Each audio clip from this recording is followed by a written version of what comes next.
Hi! Welcome po muli sa howtogreatfilipino.com.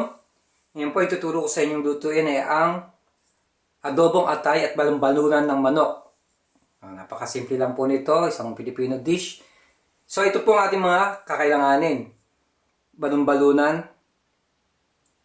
atay ng manok, spring onion, pero optional po yan sa garnishing lang yan para sa presentation pag hinain nyo. Tapos potato. Tip lang po, pag nagkat po kayo ng potato, ilagay nyo sa tubig para hindi po siya mangitim. Meron din po tayo rito sibuyas, laurel, pamintang buo, toyo, suka, bawang, at gagamit ako ng light brown sugar. Ang purpose po ng light brown sugar para po dagdag lasa rin at saka sa thickening ng ating sauce.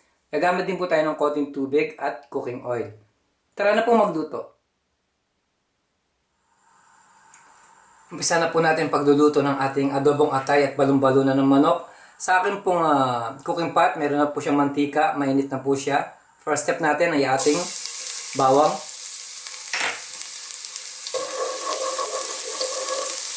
Huwag po natin susunugin yung ating bawang. Sunod na natin yung ating sibuyas.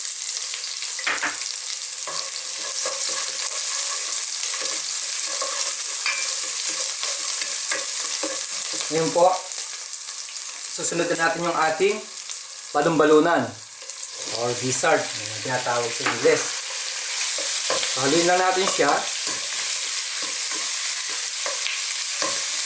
Once na nag-light brown na po yung ating balon-balunan, mag-a-add po tayo ng tubig para lumambot siya. So hindi natin pagsasabayin yung ating liver dahil soft siya, malambot siya, madali siya madudurog once na pinagsabay nyo.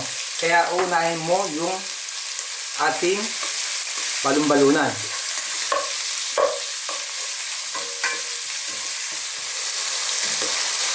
So okay po, medyo nag-light brown na yung ating balon-balunan. At this stage, magdadagdag na tayo ng tubig.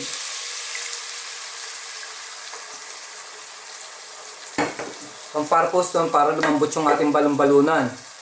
Once na bumaba na po yung liquid, ibig sabihin malambot na siya, yung time na yun, doon tayo maglalagay ng atay. So, takpan po natin.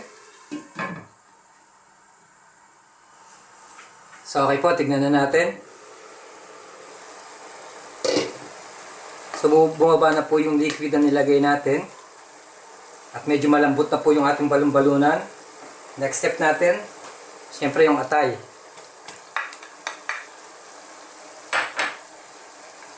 Lagay po natin.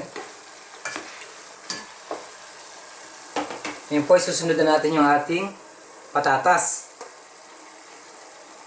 Kagaya nga sinabi ko, once nag-cut kayo ng patatas, ilagay nyo kagad sa tubig para hindi siya mangitim.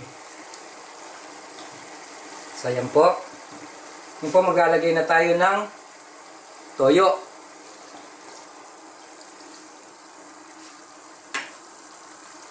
Lalagay tayo ng suka.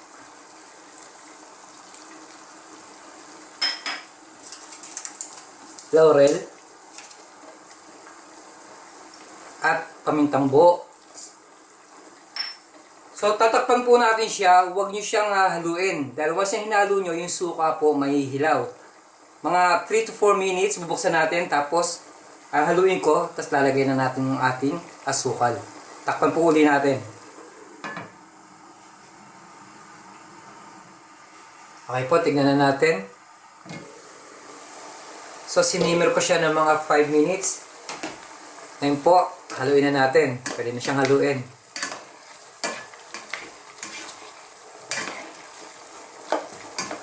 Nang maamoy na po yung aroma ng ating vinegar.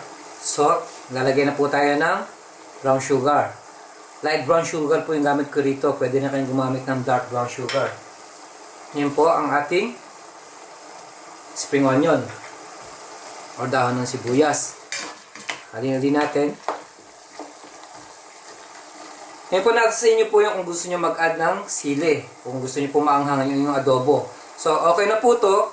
Hintayin lang natin na mabawasan yung sauce niya. Tapos ready na po siyang i-serve. Ito na po ang ating adobong atay at balon-balunan ng manok.